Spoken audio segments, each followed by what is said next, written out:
अस्सलाम वालेकुम। उम्मीद करती हूँ सब खैरियत से होंगे। जी, आज की हमारी एक्सरसाइज 1.3 का क्वेश्चन नंबर 1 है, the sum of three consecutive integers is 42, find the three integers. तो यहाँ बच्चे हमें कह रहे हैं कि हमारे पास जो कोई से तीन कंसेक्यूटिव इंटीजर्स हैं जिनका सम बराबर है 42 के। ठीक है, तो पहली चीज़ यहाँ पे जिस चीज़ का जिक्र हो रहा है वो है कंसेक्यूटिव इंटीजर्स। तो हमें पता होना चाहिए कंसेक्यूटिव इंटीजर्स होते कौन से हैं बच्चे। जैसे कि फॉर एग्जांपल मेरे पास यहाँ पे मैं लिखती हूँ काउंटिंग 1 2 3 4 सो और इस तरीके से मैं लिख रही हूँ। ठीक है, और दूसरे में मैं लिख रही हूँ 1 3 5 7 इस तरीके से। तो वो काउंटिंग या वो नंबर जिसके दरमियान में गैप ना हो, लगातार आने वाली अमाउंट हो, एक के बाद एक लगातार अमाउंट आ रही हो, उसको हम कहते हैं कंसेक्यूटिव इंटीजर्स या कंसेक्यूटिव नंबर। ठीक है, अब यहाँ वो इंटीजर की बात करें तो हम भी इंटीजर का वर्ड यूज़ करेंगे, तो वो हो जाता है कंसेक्यूटिव इंटीजर्स। ठीक है, अब जैसे कि यहाँ देखिए, अब मैंने 1 लिखा, उसके बाद मैंने डायरेक्ट 3 लिख दिया, तो 2 तो चला गया ना, 2 का दरमियान में गैप आ गया, तो ये आपके पास कंसेक्यूटिव इंटीजर नहीं है। तो वो नंबर जिनके दरमियान में गैप ना हो, एक के बाद एक लगातार नंबर आ रहा हो, वो हमारे पास क्या कहलाता है? कंसेक्यूटिव इंटीजर्स कहलाता है। आई होप आपको कंसेक्यूटिव इंटीजर का कंसेप्ट क्लियर हो गया होगा। ठीक है, अब वो कह रहे हैं फाइंड द थ्री इंटीजर्स। अब हमने वो तीन नंबर मालूम करने हैं, तो सबसे पहले तो हम बच्चे जो इंटीजर्स हैं उनको लेट करेंगे, क्योंकि हमारे पास तो कुछ गिवन ही नहीं है, जस्ट उन्होंने हमें 42 जो है वो दे दिया है। ठीक है, तो चलिए क्वेश्चन स्टार्ट करते हैं। Let first integer is equal to x. ठीक है जी, हमने पहला इंटीजर क्या लेट कर लिया? एक्स लेट कर लिया। ठीक है, अब आप यहाँ पे इस तरीके से इमेजिन कर लें या सपोज कर लें कि यहाँ पे हमारे पास लिखा हुआ है एक्स प्लस 0। ठीक है, क्योंकि आगे मैंने क्या लिया 1 2, तो लाजिम बात है यहाँ पे 0 हम इमेजिन कर लेते हैं। ठीक है, तो यहाँ पे क्योंकि एक्स प्लस 0 करेंगे तो हमारे पास एक्स ही आएगा। ठीक है, ओके, अब क्या किया हमने, उसके बाद हमें नेक्स्ट लिखा second integer is equal to x plus 1। Consecutive की बात हुई थी ना, तो 0 के बाद क्या आता है? 1 आता है। तो अगर आप x ले रहे हैं तो x के फ़ौरन बाद जो अगली रकम आएगी वो क्या आएगी? x plus 1। Okay, third integer क्या होगा जी? x plus 2। ये हमने बच्चे तीन जो नंबर हैं वो लेट कर लिए। अब बाय गिवन कंडीशन, अब कंडीशन क्या आती है कि जो तीनों इंटीजर्स हैं उनका सम किसके बराबर है? 42 के बराबर है। सम किसे कहते हैं? प्लस को। तो हमने क्या किया, ये तीनों जो इंटीजर्स लेट किए थे उनको सम की शेप में लिख के इक्वल किसके लिख दिया? 42 के। ठीक है, तो ये देखें, ये पहला integer x plus 1 then plus x plus 2। ठीक है जी, तो ये हमने तीनों अमाउंट्स को प्लस के साथ जो है वो लिख लिया इज इक्वल टू 42 के। अब ये देखें, यहाँ पे आपके पास भी, यहाँ पे भी आपके पास x है, ये भी x है और ये भी x है, ये तीनों x हैं, तो हम इन्हें आपस में ऐड कर सकते हैं। ठीक है, अब बच्चे एडिशन में जो है हम लोग कोफिशिएंट्स को देखते होते हैं, तो जब आपके पास कोफिशिएंट में कुछ नहीं लिखा होता तो क्या होता है? 1 होता है। तो यहाँ पे भी समझे 1 है, इधर भी 1 है और इधर भी 1 है, तो कितने x हो गए? ये 3x हो गया, प्लस ये आपके पास कांस्टेंट नंबर है 2 प्लस 1, तो वो हो गया 3। यानी कि आपके पास आंसर क्या बनता है इस साइड पे? 3x plus 3 is equal to 42। अब हमने क्या करना है, यहाँ से जो है वो x की वैल्यू फाइंड आउट करनी है। तो चलिए आगे इसको कंटिन्यू करते हैं जी। ये अब हमने क्या किया, 3x इस साइड पे रहने दिया, 3x इज इक्वल टू जो यहाँ पे 3 था ना उसको हमें दूसरी तरफ भेज दिया, तो वो क्या हो गया? माइनस का 3 हो गया। ठीक है, तो ये बच्चे आपके पास क्या बन जाता है? 3x is equal to 39। अब यहाँ से हमने x की वैल्यू फाइंड आउट करनी है, तो x के साथ जो भी नंबर लिखा होगा उसको हमने दो तरफ क्या कर देना है? डिवाइड कर देना है। तो वो 3, ये देखें इस तरीके से हम 3 डिवाइडेड बाई 3, और इधर भी हमने क्या कर दिया? 3 कर दिया, तो ये 3 इस 3 से क्या हो गया? कैंसिल हो गया, तो यहाँ क्या बच गया? x बच गया, और यहाँ से हमने 3 से कटिंग कर दी, 3 1 3 3 1 3 और 3 3 9, तो x आपके पास क्या आ गया? 13 आ गया। ठीक है, अब बच्चे हमें अगर पहला x हमारे पास आ जाता है ना, तो सेकंड में तो वो भी तो हम लोगों ने उसके कंसेक्यूटिव नंबर लिए हैं ना, तो हम क्या करेंगे? x के अंदर ही उसकी जो प्रीवियस वैल्यूज़ हैं वो पुट करते जाएंगे और हमारे पास नेक्स्ट नंबर आते जाएंगे, और यहीं से आपको आइडिया भी हो जाएगा कि भई आपने क्वेश्चन सही से सॉल्व किया भी है या नहीं सॉल्व किया। अब जैसे कि फर्स्ट इंटीजर हमने क्या लेट किया था? x किया था, तो यहाँ पे हमारे पास x क्या आ गया? 13 आ गया, तो वो तो आपके पास ओरिजिनल आंसर आ गया। सेकंड इंटीजर क्या था हमारे पास? x plus 1। इस x की जगह हमने क्या पुट किया? 13 पुट किया, प्लस 1 है तो क्या आ गया? 14 आ गया। उसके बाद थर्ड इंटीजर था x प्लस 2 था ना, x की जगह 13 पुट करें, प्लस 2 किया, तो वो क्या आ गया? 15 आ गया।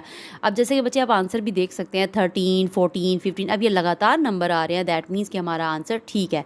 तो ये क्या हो गया? 3 कंसेक्यूटिव जो नंबर थे उनका हमने सम लिया और वो हमारे पास इस तरीके से कुछ आंसर आ गया। ठीक है बच्चे, उम्मीद करती हूँ आपको इस क्वेश्चन की समझ आ गई होगी। चलिए नेक्स्ट देखते हैं जी। सेकंड क्वेश्चन है, the diagram shows right angle triangle ABC in which the length of AC is √3 plus √5 centimetre.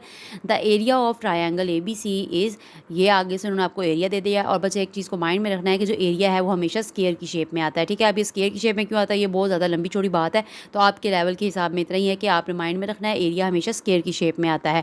उसके बाद ये हमने फाइंड क्या करना है? Find the length AB in the form, यानी कि हमने जो आंसर फाइंड आउट आउट करना है, जो ए बी की जो लेंथ मालूम करनी है हमने, वो आपकी कुछ इस शेप में आना चाहिए, ठीक है। Where a and b are integers. अब ये बच्चे मैंने राइट एंगल ट्राइंगल बनाई है, जिसमें उन्होंने हमें बताया कि जो आपके पास इसको मैंने जो है वो ए का नाम दे दिया, इधर से सी और ये हो गया बी, ठीक है। अब ए सी उन्होंने हमें खुद से दे दिया कि √3 + √5, तो ये जी हमारा इसको हम बेस कह लेते हैं, तो ये हमारे पास किसके बराबर आ गया, √3 + √5, जो कि उन्होंने हमें खुद से दिया था, ठीक है। अब दूसरी चीज़ उन्होंने हमें क्या किया, उन्होंने हमें एरिया कहा है, उन्होंने हमें यही तो कहा है कि आपने राइट एंगल ट्राइंगल का एरिया फाइंड आउट करना है, ठीक है। तो हम लोगों को पहले पता होगा कि एरिया का फॉर्मूला क्या है, हम लिखेंगे ना, उस हिसाब से फिर हम उसकी पुटिंग कर लेते हैं। बहरहाल पहले हम अपनी वैल्यूज़ देख लेते हैं। तो ए सी बच्चे किसके बराबर है, √3 + √5 के। उसके बाद उन्होंने हमें जो है वो ये एरिया की जो है उन्होंने हमें वैल्यू दे दी है। उसके बाद वो कह रहे हैं कि हमने लेंथ मालूम करनी है किसकी, ए और बी, यानी हमने इसकी लेंथ जो है वो फाइंड आउट करनी है, ठीक है। तो बच्चे हमारे पास एरिया जो है वो बराबर होता है 1/2 multiply base multiply by height. तो अब हमने जो बेस हमारे पास गिवन है, हमने बेस लिख लेनी है। फिर हम लोगों ने जो है अब जो चीज़ मालूम करनी है वो हम उसकी जगह जो है वो एरिया लिख देंगे, या जैसे भी, बल्कि एरिया तो गिवन है हमें, तो हाइट की जगह हम लोग है, हाइट हमारे पास क्या यहाँ पे आ रही है, ए बी आ रहा है ना, ये देखिए, ये हमारे पास ए बी जो है वो हाइट में आ रहा है, तो हाइट की जगह हम ए बी लिख देंगे। तो बहरहाल चलिए आगे से कंटिन्यू करते हैं जी। ये मैंने यहाँ पर बच्चे मेंशन कर दिया, बेस ऑफ ट्रायंगल मेजरमेंट ए सी, जो कि उन्होंने हमें दिया था √3 + √5। एरिया ऑफ ट्रायंगल वो भी उन्होंने हमें खुद से दिया था 1 + √15 सेंटीमीटर स्क्वायर। अब हाइट ऑफ ट्रायंगल जो कि हमारे पास क्या बन रहा है, ए बी, जो हमने क्या करना है, फाइंड आउट करना है। तो बस फॉर्मूले में हम पुट कर लेते हैं। हमारे पास फॉर्मूला क्या था, area is equal to 1/2 multiply base multiply by height. अब एरिया हमारे पास क्या था जी, 1 + √15, जो कि हमने ये लिख दिया, is equal to 1/2 as it is आ जाएगा। अब इस जगह बच्चे हमने बेस की अमाउंट लिख दी और ये हमने हाइट की लिख दी, ठीक है। यानी कि इधर ये देखें, ये हमारे पास हाइट बन रही है ना, अगर देखा जाए तो ये हमारे पास लंबाई बन रही है, तो वो हमारे पास क्या था, ए बी था। तो ए बी की जगह हमने as it is A B लिख दिया कि अब हमने जी इसकी वैल्यू फाइंड आउट करनी है। तो ये बच्चे हमने वैल्यूज पुट कर दी। अब जितना आप खुद ईजिली सिंप्लीफाई कर सकते हैं, अब आपने उसको सिंप्लीफाई करके जस्ट ए बी की वैल्यू फाइंड आउट करनी है, ठीक है। अब देखें, सबसे पहले यहाँ पे 1/2 लिखा था, यानी ये हमारे पास फ्रैक्शन की शेप में था। 2 मैंने क्या करना है, ख़त्म करना है, तो मैं क्या करूँगी, दोनों तरफ 2 से मैंने क्या कर दिया, मल्टीप्लाई कर दिया। यानी कि मैंने इधर भी 2 से मल्टीप्लाई कर दिया और इधर भी 2 से मल्टीप्लाई कर दिया। तो ये 2 जो है इस 2 से क्या हो गया, कैंसिल हो गया। अब ये 2 जो है बाहर आ गया। 2 × 1 + √15 इज इक्वल्स टू, यहाँ पे 1 है, 1 लिखो ना लिखो कोई फ़र्क नहीं पड़ता, तो √3 + √5 multiply by measurement A B, जो कि हमने फाइंड आउट करना है, ये वाली साइड ऐसे ही आ गई है, ठीक है। उसके बाद हमने क्या किया, ये जो 2 है इसको बच्चे अंदर हम लोगों ने क्या कर दिया, मल्टीप्लाई कर दिया। 2 × 1 = 2 + 2 √15 ऐसे ही आ गया। अब देखिए, ये आपके पास रेडिकल फॉर्म है, इसके कोफिशिएंट में कुछ भी नहीं है, तो हम कंसीडर कर लेते हैं 1 है, तो 2 × 1 = 2 हो जाएगा। और ये वाली साइड जो है वो हमने एज इट इज़ लिख दी, ठीक है। अब देखिए नेक्स्ट हम क्या करते हैं। अब बच्चे जैसे कि यहाँ पे आपके हमने ए बी की वैल्यू फाइंड आउट करनी है ना, जैसे कि देखिए हमारे पास क्या होता है, 2x होता है। अब x की वैल्यू फाइंड करनी होगी तो हम 2 से डिवाइड करेंगे। तो वही चीज़ यहाँ पे भी हम इसको कर लेते हैं कि जब हमारे पास हमने ए बी फाइंड आउट करना है, ए बी के साथ जो भी लिखा होगा उससे हमने क्या कर देना है, दोनों तरफ डिवाइड कर देना है। तो यहाँ बच्चे हम √3 + √5 को दोनों तरफ डिवाइड कर देंगे। तो चलिए देखते हैं क्या बनता है। ये देखें, अब मैंने क्या किया, साथ में इसकी साइड्स भी चेंज कर दी। इस साइड में मैंने कर दिया measurement A B is equal to 2 + 2 √15 वैसे लिखा हुआ था, तो डिवाइड किसको किया हमने, √3 + 15 को 5 को दोनों तरफ डिवाइड कर दिया। तो कुछ इस तरीके से जो है इस शेप में आपके पास वैल्यू बन जाती है, ठीक है। अब जैसे कि हम लोगों ने ऑलरेडी क्वेश्चंस किए हैं कि हम क्या करते हैं, इसको रैशनलाइज करके सिंप्लीफाई कर देते हैं, तो वही काम इधर भी करेंगे। अब नीचे वाली जो अमाउंट है बच्चे, हमने इसका क्या ले लेना है, कॉन्जुगेट लेना है। कॉन्जुगेट में क्या होता है कि आपके पास जो रेडिकल फॉर्म के साथ जो भी साइन होता है उसका हम उल्ट कर देते हैं, यानी प्लस है तो माइनस कर देंगे, माइनस है तो क्या कर देंगे, प्लस कर देंगे। और उसके बाद बिल्कुल नेक्स्ट में उसको हम क्या कर देंगे, उसी नंबर से मल्टीप्लाई और उसी नंबर से डिवाइड भी कर देंगे, ठीक है। तो ये बच्चे √3 - √5 बना था, तो मैंने क्या किया, उससे मल्टीप्लाई भी कर दिया और उससे डिवाइड भी कर दिया। अब आमने सामने वालों को हम आपस में क्या कर देंगे, मल्टीप्लाई कर देंगे। तो ये ऊपर वालों को हमने एज इट इज़ लिख दिया। अब नीचे बच्चे अगेन ये कौन सा फॉर्मूला बन रहा है आपके पास, ये बन रहा है a² - b², जो कि इसको हम खोल देते हैं तो ये बन जाता है a + b, और क्या बन जाएगा, a - b। ये देखें, इसको √3 को जो है हम a कंसीडर कर लेते हैं, √5 को हम b कंसीडर कर लेते हैं। तो इसी तरीके से क्या हो जाएगा, ये देखिए a + b और a - b, इसको जब हम क्लोज करेंगे तो ये हमारे पास इस शेप में बन जाएगा, यानी कि √3 का स्क्वायर प्लस माइनस माइनस √5 का भी स्क्वायर। तो स्क्वायर रूट से कैंसिल, ये भी स्क्वायर रूट से क्या हो जाएगा, कैंसिल हो जाएगा। अब ऊपर वालों को बच्चे हमने स्टेप बाय स्टेप जो है मल्टीप्लाई कर देना, ठीक है। पहले क्या किया, हमने 2 को लिया और इन दोनों के साथ क्या कर दिया, मल्टीप्लाई कर दिया। तो कुछ इस तरीके से लिख दिया, 2 × √3 - √5, फिर प्लस 2 √15 ऐसे लिख दिया यहाँ पे हमने, और उसको भी हमने इन दोनों के साथ क्या कर दिया, मल्टीप्लाई, मतलब इस शेप में लिख दिया।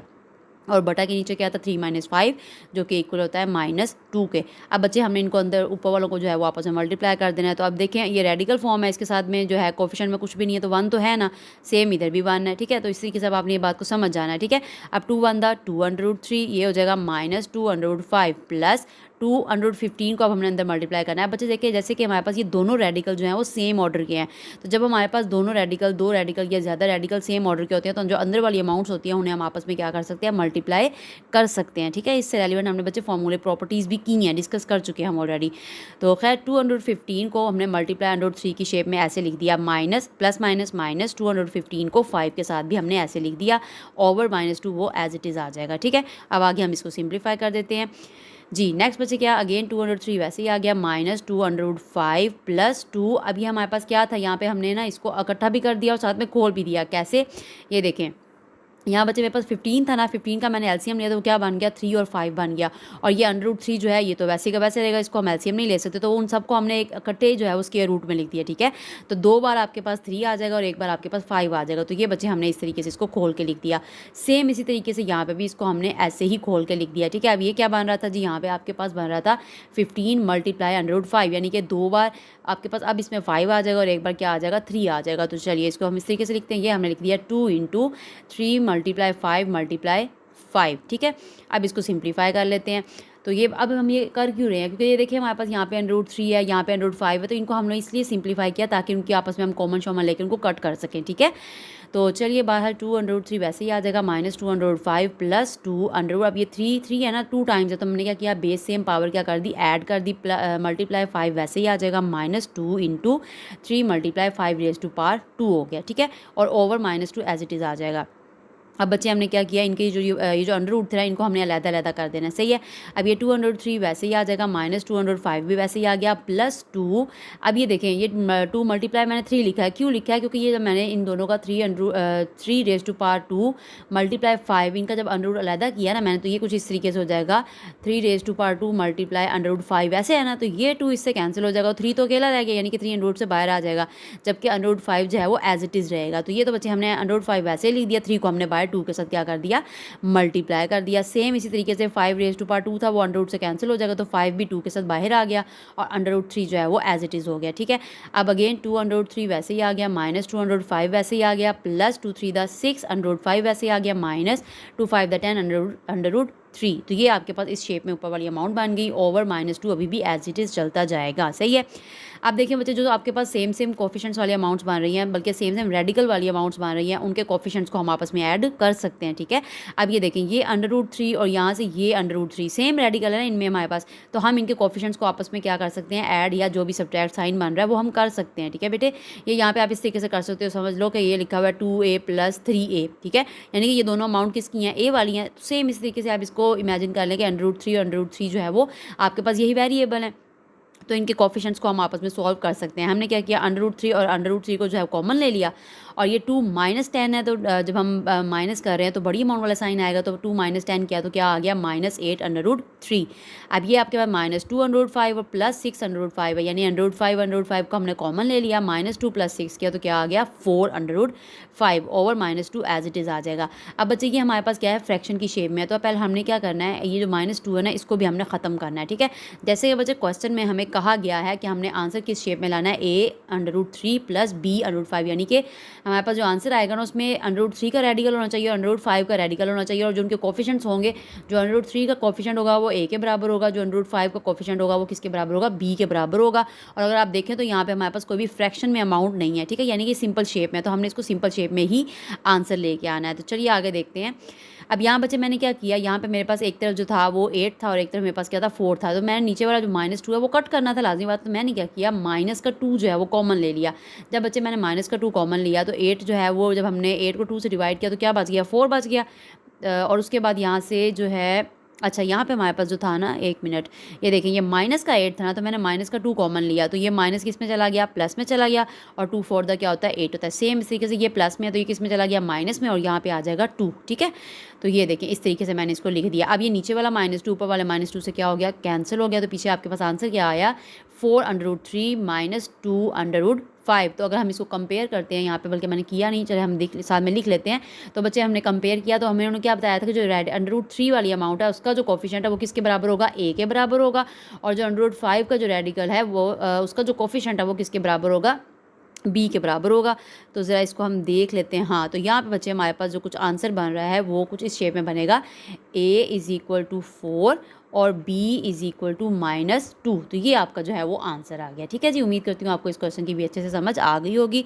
अब जी क्वेश्चन नंबर 3 देख लेते हैं। A rectangle has sides of length 2 + √18 metre and 5 - 4 over √2 metre. Express the area of the rectangle in the form of, again अब यहाँ पे भी उन्होंने टाइप बता दी कि आपने इस टाइप में आंसर लेके आना, where a and b are belongs to z। अब बच्चे इससे पहले हम लोगों ने जो है वो राइट एंगल ट्राइंगल का एरिया फाइंड आउट किया था। अब यहाँ पे हमें किसका एरिया मालूम करने को कहा है, रेक्टेंगल का एरिया फाइंड जो है करने का हमें कहा है। ठीक है, तो चलिए अब यहाँ पे बच्चे हमें उन्होंने क्या कहा है कि जो आपके पास रेक्टेंगल है उसकी दो साइड जो हैं वो, एक जो है वो 2 + √18 के बराबर है और एक किसके बराबर है, 5 - 4 over √2 के। तो मालूम क्या करना है, हमने रेक्टेंगल का एरिया फाइंड आउट करना है। तो फॉर्मूला लगाते हैं, वैल्यूज पुट करते हैं और देखते हैं आंसर क्या आता है। एरिया ऑफ रेक्टेंगल बच्चे किसके बराबर होता है, a = लेंथ L × W, यानी कि लेंथ मल्टीप्लाई बाय विड्थ। तो लेंथ जो है वो हम इसको ले लेते हैं 2 प्लस, मतलब अब आपकी मर्जी है, दोनों में से जिसको भी लेंथ लेना है लेंथ ले लेना, और जिसको विड्थ लेना है वो आपकी अपनी मर्जी पे डिपेंड करता है। ठीक है, करना इनको मल्टीप्लाई है हमने।